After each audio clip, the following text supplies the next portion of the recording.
We're continuing on Shulchan Aruch Orach Chaim, Hilchot Shabbat, and we're up to Seif Lamed Chet on Siman Shin Aleph.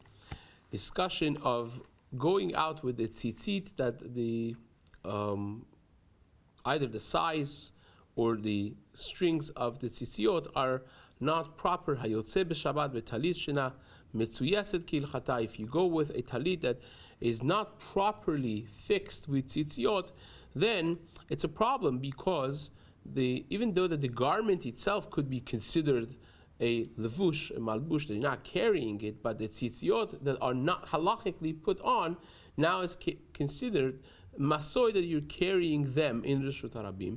We spoke about the potential she'ela of a talit katan that is smaller than the size that it should be, according to at least some poskim. For instance, the Gra, the Vilna Gaon, the Shulchan Aruch Harav, Shlomo Yisraeli, and the Chazon Ish, they are stringent as to what the shiur, the minimum size of talit katan has to be. Will be larger than what some people have. It will be like, equivalent of a X large or a size 26, at least 24. So that perhaps becomes a question for can I go out on Shabbat with this talit? If according to those, she thought this is not a legitimate size of a talit katan, and hence it's not even chayav b'tzitzit. So if it's not chayav b'tzitzit, then I'm carrying perhaps this expensive tzitziot on Shabbat, which would be a potential problem. As we mentioned, Chacham Ovadia in a tshuva in Yechavedat in Chelek Siman Bet discusses this in a footnote, according to Pri Megadim and others. But nevertheless, the Shulchan Aruch says, if you did properly put tzitziot on it, but it doesn't have tchelet. It doesn't have tchelet. Again, this back in the time of Shulchan Aruch 500 years ago, was more difficult, obviously, to find techelet. Nowadays, this whole great debate around techelet for past over 100 years now, of the Radzine techelet, which was from a cuttlefish, and others that came up with other options of techelet, and now the perhaps the most accepted or certainly famous one of the snail that's called Mucus trunculus, which is accepted by many as being the Murex trunculus is a sea snail that they could extract the color of indigo from it, which according to some is considered techeret. Many others disagree with it very vehemently.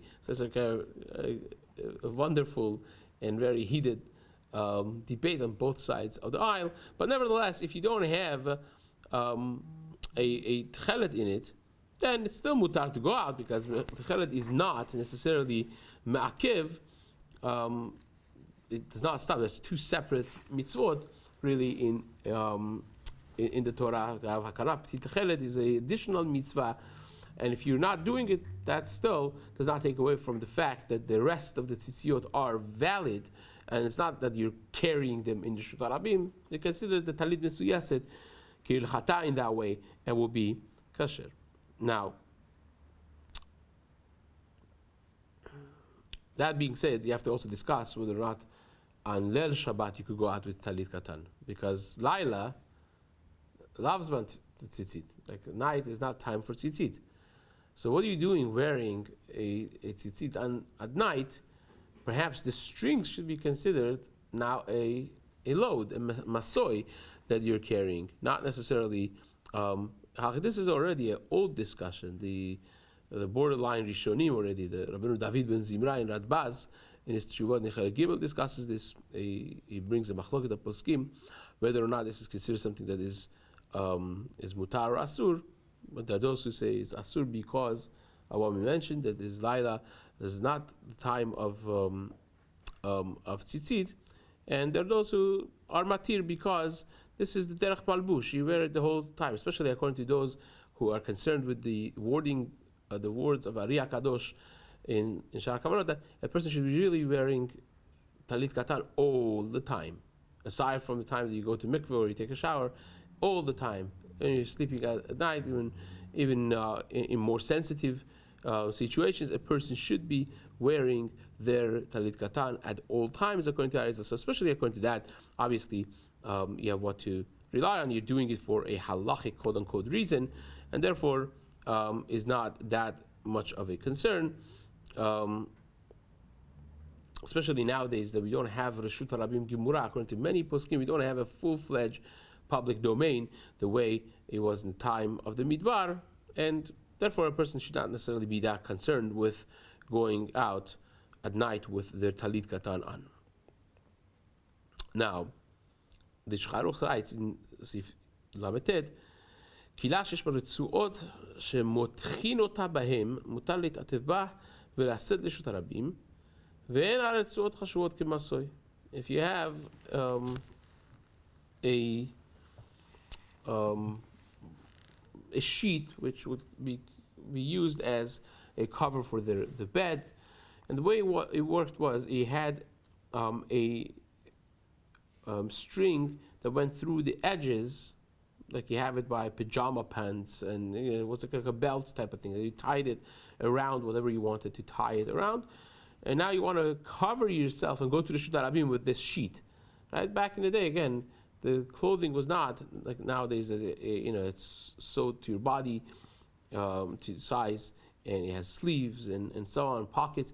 It was basically a sheet, the four-corner sheet that they would wrap around themselves, and then they tie the two ends together, and that was what the body was covered with.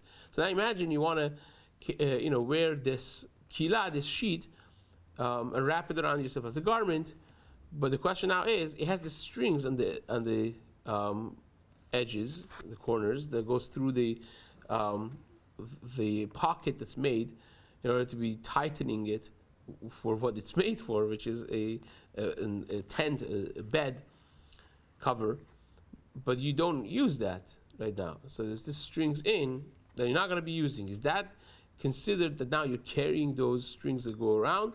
Or is that fine? And says the Shulchan Aruch, mutar leitatefa. It's mutar to go out with the Reshut Harabim. Those strings are not considered a load, because they are nullified to the sheet itself. They're nullified to the kila itself, and therefore you're fine. Therefore, it's mutar to go out with the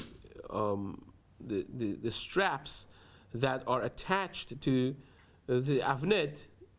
You have either you have a pants, or you have like a tunic, or you have something that you're wearing it, and it could be strapped, it could be tied, and you're not necessarily using those to tie it, and that would be still mutar.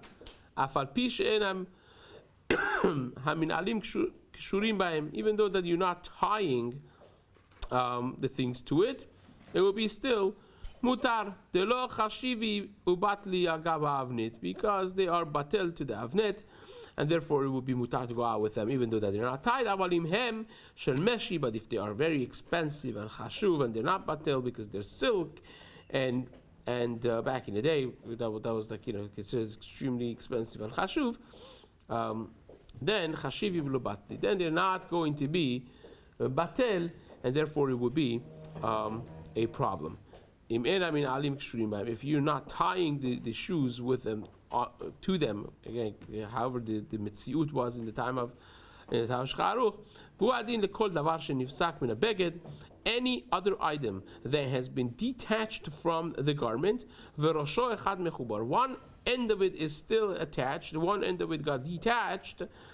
Like imagine you have the belt things that they keep the belt in, what do you call them? Right? Yeah, lulaot. You're passing the belt through them. So if one head of it comes out, one end of it got detached, the other end is still attached, that, says the Shulchan Aruch, Eino chashuv, it is not so important, it's mutar latzet, but it's batel to the whole pants, then it's mutar. But if it's something very important, very expensive, very chashuv, then it's not going to be batel to the pants. It's asur to go out with it until you fix it. Well, so that would be the halacha. Now, this next seif is going to be something we're going to spend some time on in the next shiur as well, and that is, what is the heter of wearing a black hat on Shabbat?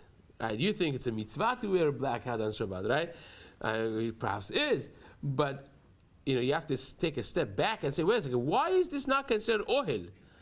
Right? If you have a tefach, if you create an ohel of tefach, one tefach is already considered an ohel. So you have, now this is every decade has a different, what the different thing is in. Now it's like a much narrower, smaller brim. Sometimes it's very big, and some Hasidic communities it's hard and nice and it's wide, a wider brim. Says the Shcharuch in Seif Mem, Kova shehu mitpashed lahalan mirosho tefach. If you have a kova, if you have a hat that the brims are spreading from the side, a tefach, then is asur lanicho berosho afilu bebayit. You cannot wear it. Forget about going out, carrying it. It's even asur to wear it in the house because it's a problem of ohel, right? Mishum ohel, and that's something that is probably the best cliffhanger to have to finish this up for today. And tomorrow we'll have to study why exactly it is that the kova would be mutar, or maybe it is not, depending on what type of kova you have. Bezrat Hashem, we'll discuss that tomorrow morning. Have a wonderful day.